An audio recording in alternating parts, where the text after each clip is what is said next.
Hey, so if you've ever wondered how hard you should hit, this video is for you. So if you're thinking about punching somebody or fighting with them, like so if they're gonna try and hit you and you're gonna try and hit them, and you do that, you're like, right? You go, how hard should I do that? How hard? Right, so it's a little bit like gun caliber, and so like when you're training on the bag or you're doing it with the person, you have to just go like, how hard can I hit? And so you can hit like with the it's like a Nerf thing, like boom, like you can literally hit like get the other person or get the bag, and go through the caliber, go through your options. Right, like what do you actually have? Right, so you start with something like a Nerf caliber, right? Like totally playful, but real, right? Like the Nerf guns are real, and they're a little bit cheesy. They're not quite dialed in, because everything's a little bit loosey-goosey, plastic, softy, but Nerf guns get really real, and the more real the Nerf gun is, the kind of more fun it is.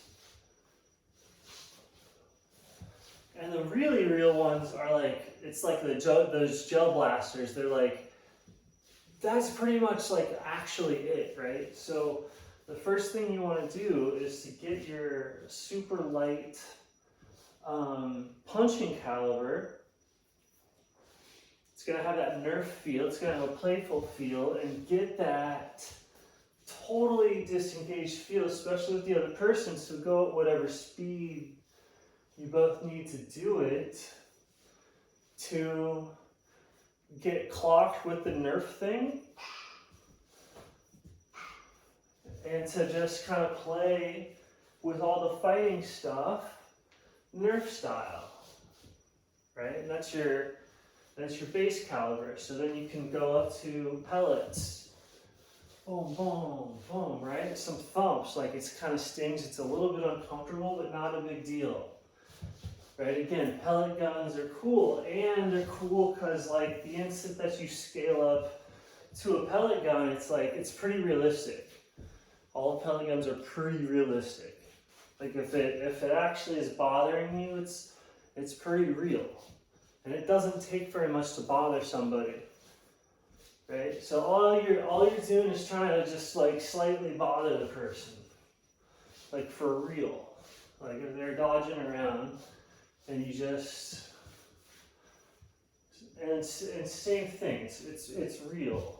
So real, like you really don't want to get hit with a pellet, and when you shoot it, it's there, right? But again, totally useless in a real fight, right? So what's the next thing up is like a BB. And so then you're trying to do it to where like maybe if you hit them right with it, it'd be just enough to kind of like really dissuade them or stop it. But for the most part, most places that you hit with the BB caliber it's not gonna do anything. Again, it's like kind of useless for combat, but if you were precise, you could rock a guy just with this like light BB caliber, right? So no recoil on your end, and then that's kind of like you're getting into the realm of like, okay, this is how I should throw punches because we're going to start to actually bother the person. So the BB caliber, no recoil, you just find that. And so that's how hard you should hit in that situation of like, how is it, are you trying to antagonize them? It's a great thing to like antagonize somebody with, right? So that's what they mean by a zero commitment punch. Is like BB. Zero commitment, like a zero commitment jab hits about that hard. It's a giant pain in the ass. It is like taking BBs in terms of the caliber. And so from there, you go from a BB into what's basically like a 22. Lowest caliber, it's a real actual hit. And if you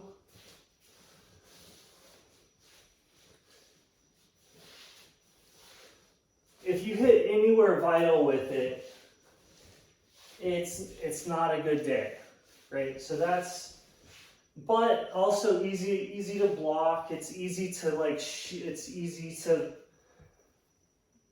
if you see it coming, it's not going to do much to you. But it's a hit, and it's not no commitment. There's a little bit of a you have to throw enough. You have to throw enough energy that, like, no matter what your technique is, right? I've gone through a couple. No matter what your technique is,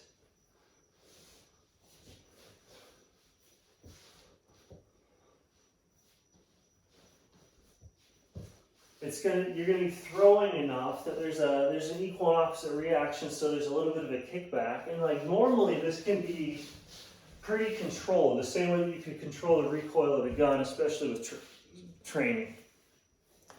So you can be pretty recoiled throwing real punches.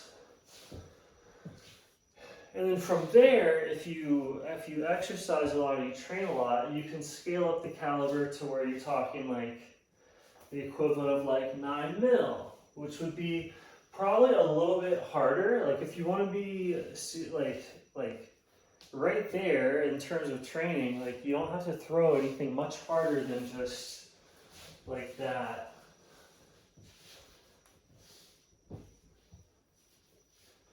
And you got to do it on someone or a bag to really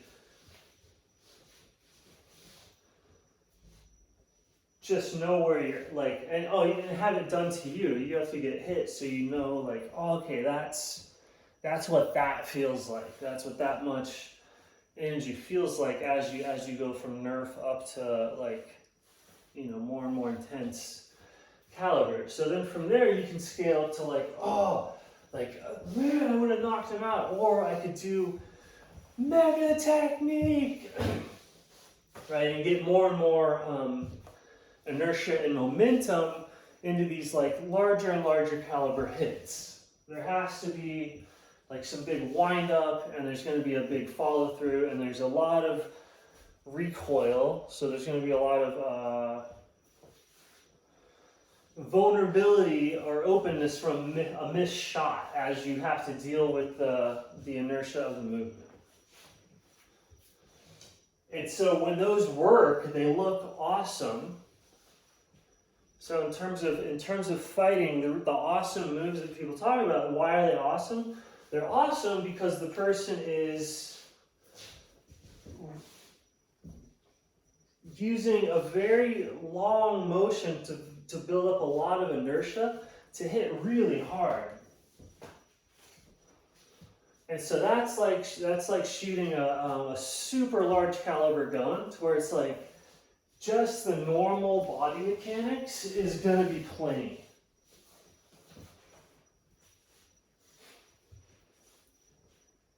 And it's it's not to say that there's not like a place for that or whatever, but it is like it's kind of a, that's why people say the fancy moves don't work. It's just because, like, if you keep stuff small, there's less recoil. So if you're aggressive with a 9 mil, it doesn't matter if the other person's shooting like, oh my god, he's throwing bombs, like huge bombs, and it's like, whatever. Like the tiny bombs work just as well, and they're more maneuverable, so they respond faster, so it just works better. So you'll find guys that are like short and direct and effective will, you can't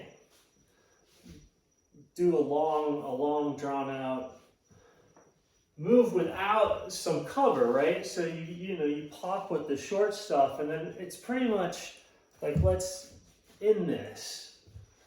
It's, their finishing moves would be when you get the larger caliber out, and it's to like show off. You're just showing off that, like, okay, I've got this big boom gun.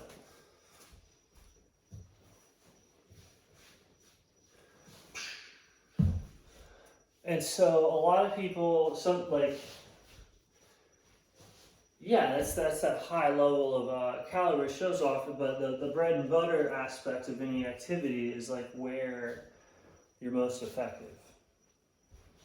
So that's at that, like, you practice on the other person or people, and you see, like, where is that limit of, like, if I hit the person this hard, it's gonna wreck them. And just barely do that. I don't need to like mega wreck them, and it's like, how much is it gonna wreck them versus how much am I going to be vulnerable as I because there's no avoiding it. Anytime that you're hitting hard is like you're throwing a ton of energy in some way, shape, or form. That energy is going. So it either took a lead up to it, you either had to get some inertia going to it, or you're gonna have to stop it after it gets going. After you join with something else to be going, you're gonna have to like stop yourself. So you get these like increasingly long windows of delay, hesitation.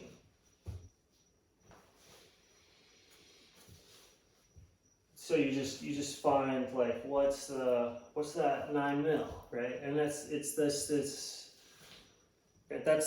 the most popular. I'm using that as an example because that's this caliber that's like it's great for human self-defense.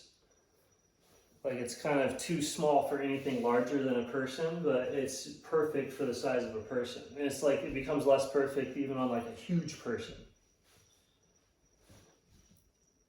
But it's because it's like right at that limit, it's like it's easy to handle, whatever, smallish. So people choose that over something that's overkill. And so that same reasoning, right? It's like that's just a direct analogy because we're talking punching, right? Which is just a low caliber bullet, right? So a spear would be a little bit higher caliber bullet. A bow would be even a higher caliber. And then a punch would be one of the lowest calibers of bullets. And then up to the very, very lethal calibers of bullets of like the 22 caliber and the 9mm technique. Right, these are all techniques of hitting, right? You have the 9mm technique, the 22 technique, the 44 Magnum technique, right? So, and the strange thing is that the higher the technique, the easier it is for anybody to accomplish the technique. So as humanity has ascended to the highest techniques of striking, being able to strike at 2,000 feet per second or something like that, right?